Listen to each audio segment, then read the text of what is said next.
As far as the European reaction is concerned, I think that was a sign of a shock that the European Union and Europe in general have experienced following the invasion of Russia in February. Now, obviously, one could say that invasion was not completely unexpected, but still, Europe is not used to full-scale shooting conflicts, and therefore the shock was there. And in addition, there was a thought about history as well. And let us not forget, in Europe, there is an accumulated fear of Russia over centuries, and therefore both of these factors created a sense of shock, and obviously reaction was very much motivated by that. Most of the world has reacted with sanctions on Russia. What impact are those sanctions likely to have on Europe and Slovenia in particular? Well, first of all, I'm not sure whether the whole world has reacted with sanctions. Obviously, the West has reacted with sanctions, which do not have a basis in the decision of the UN.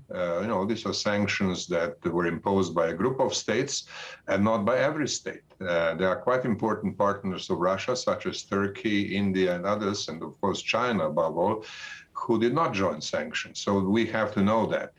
On the other hand, European Union and Europe is going to suffer because the immediate effects relating to the oil imports and gas imports will be felt very soon. And already we have seen the volatility in the energy markets, which have risen the prices of energy very high, and that will have an impact in the coming months, especially as the winter comes.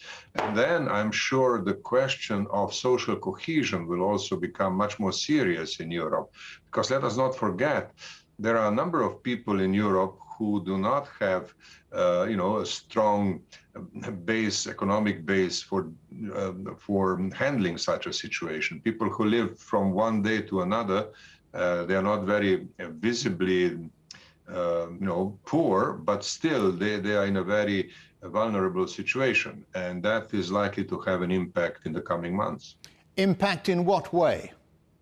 Well, I'm sure that if people have to start paying 3 or 4 times more for their energy bills, including electricity, they are not going to be happy, and this will be expressed in political, at the political level as well. So the ruling political parties will have a problem. Let us remember the period of yellow vests in France, which was also actually provoked by the additional taxes and rising fuel prices in France. Now, we should not underestimate that danger, and well, let's see how Europe will handle that problem. You were also the Assistant Secretary General for Political Affairs at the United Nations for some time, for many years, and you worked very closely with Kofi Annan. Has the UN done enough to address the situation in Ukraine? Well, the short answer is no, because the UN and the Security Council in particular had Ukraine on its agenda since 2014. And between then and this year, very little was done. It was accepted, and that I think was a mistake, that the European actors will take care of the situation. Very often the UN relies on regional actors. In this case, this was the so-called Normandy format, which allowed some of the key players in Europe to try to stabilize the situation around the so-called Minsk agreements. And the UN hasn't been active in that regard. I believe that last year the UN should be more active. And if nothing else, the Secretary General could use his powers under Article 99 of the UN Charter and start an initiative, a diplomatic initiative to prevent the war, and that did not happen. Why didn't it happen? Because some are saying this is one of the most significant failures by the United Nations since its inception. Very often people say that this or that was the most significant failure of the United Nations, and that has happened before, and unfortunately it's happening now. I think that the Secretaries General in the past decades were very cautious before using their powers to bring a problem to the attention of the Security Council and to propose the way forward.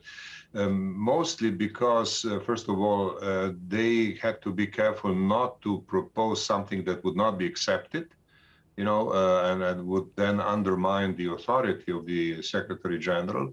And secondly, because sometimes the Secretary General were directly and quite seriously discouraged by the P5, by the, the most powerful members of the United Nations, not to take an initiative. Now, of course, I'm not working at the United Nations now, so I don't know what exactly was happening, but I have an impression that the pressure on the UN was, well, no, stay away, leave the Normandy format and the actors in Europe to take care of the problem. As you say, you're not working at the United Nations now, but at one time you were considered a replacement for Ban Ki-moon as Secretary General. How would you have handled this crisis? Well, I would have come with an initiative under Article 99 much earlier. I think that the Secretary General should take a degree of risk, should take some risks when he sees that the problem is, brewing, that the problem is festering, if you will. And obviously that could not be, success could not be guaranteed. The question is, how much risk is the Secretary General willing to take? The past experience is really not very good. I remember during the Falkland War back in 1982, the Secretary General Pérez de Cuéllar had, quite meaningful proposals of how to deal with that conflict, but he was told by the United States and United Kingdom to stay out. And, he could not do very much. And of course, that experience has had repercussions for the future work of the United Nations. I wouldn't be guided by that kind of experience. I think that every Secretary General should start anew and figure out what makes more sense and what is more appropriate for him to do or for her to do. We will have a female Secretary General at some point, I'm sure, and take the risk. And if the initiative does not produce success, then, of course, further discussion would be necessary. This year marks the 30th anniversary of diplomatic relations between Slovenia and China. How important is that relationship now? I think that this is a very important relationship. Of course, China is one of the global powers, and Slovenia is taking its relations with China very seriously. Slovenia has committed from its start to the policy of one China and has developed very productive relationship with China subsequently. China is a major economic factor in our international economic cooperation. And Slovenia also appreciates the fact that the Slovenian language is now being taught in China. I was, when president, I visited China in 2008, and we agreed with President Hu Jintao of that time to start teaching Slovenian language in several Chinese universities. And that was good. China has to know all the languages of the world now, being a global power. So I think that on the whole, we should be quite pleased with the way that things have developed. You also, Mr. President, have a foundation, don't you, devoted mostly to the rehabilitation of child victims of conflict. How concerned are you about the child victims of the conflict in Ukraine? Well, you have to know that this foundation was established in 2009, 2010 to help the children victims of armed conflict in Gaza, the Palestinian children, who were suffering enormously because of shelling and bombardment of civilian sites in Gaza. And then we organized rehabilitation for those children. Subsequently, we have done work elsewhere, and also we have paid much attention to the problem of children victims of domestic violence in Slovenia itself. So it has been a diverse type of activity. Now, during the COVID pandemic, we could not do very much, and now we are thinking about re-establishing our work. We hope that COVID is not going to come back in the next autumn, which would then severely hamper our ability to help. As far as the Ukrainian children are concerned, I think the problem is handled by the Ukrainian medical institutions themselves, and in particular by the European medical system or systems. We have to know that the beginning of the war was characterized by the huge outflow of women with children. So many children were actually spared the worst effects of war, and those who were affected could find medical attention and medical help either in Ukraine or elsewhere. So the need is very different from what it was in Gaza, for example. In Gaza, there was very little in terms of medical assistance. And also the attacks on civilian sites were much more prevalent, and many more children, proportionately speaking, were affected. As a diplomat, how do you think this conflict could be brought to an end? Right now, it's difficult to see how the conflict will end, because both sides have declared their commitment to what they consider to be victory. So, we are seeing the war of attrition. We'll see when the parties to the conflict become tired of conflict and will start seeking a negotiated solution for sure and seriously. This is not the case right now.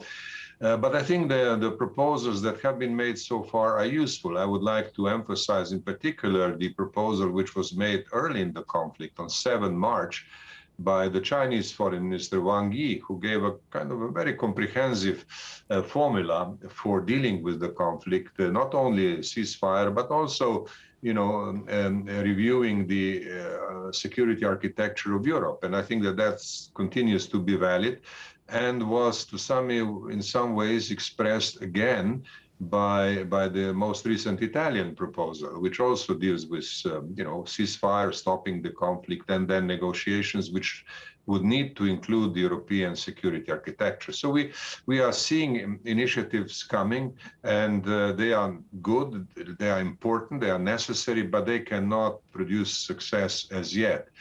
Another aspect of this effort is what is being done by Turkey, and I think one should welcome and appreciate the efforts that they are doing.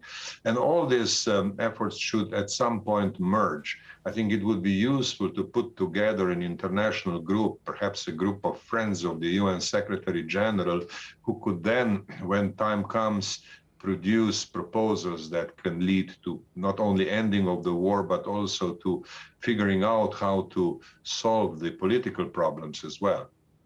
What is the role of the Club de Madrid now? Well, in general, Club de Madrid is an organization which supports the democratic processes around the world. So we have been established as an organization some 20 years ago to strengthen democracy and to ensure greater quality of democracy. Now, we have been quite concerned for the last decade when we have seen the erosion of democracies around the world, so we have been doing a lot of work in that regard.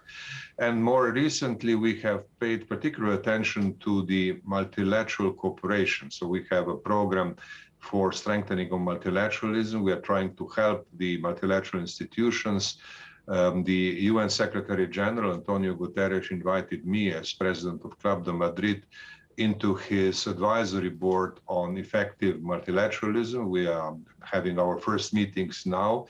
We shall be meeting in Stockholm very soon, in about a week from now. So, I mean, we are doing work on these two fronts, democracy and multilateralism, and we hope to make a contribution. But of course, we are aware that we are former politicians, so former presidents and prime ministers, and that the responsibility really is placed on the shoulders of the current leaders, not on us. Well, I'm sure you'll make huge contributions because of your vast political experience. Danilo Turk, many thanks to you for joining us on The Agenda. It was my pleasure. Thank you for having me. You're welcome.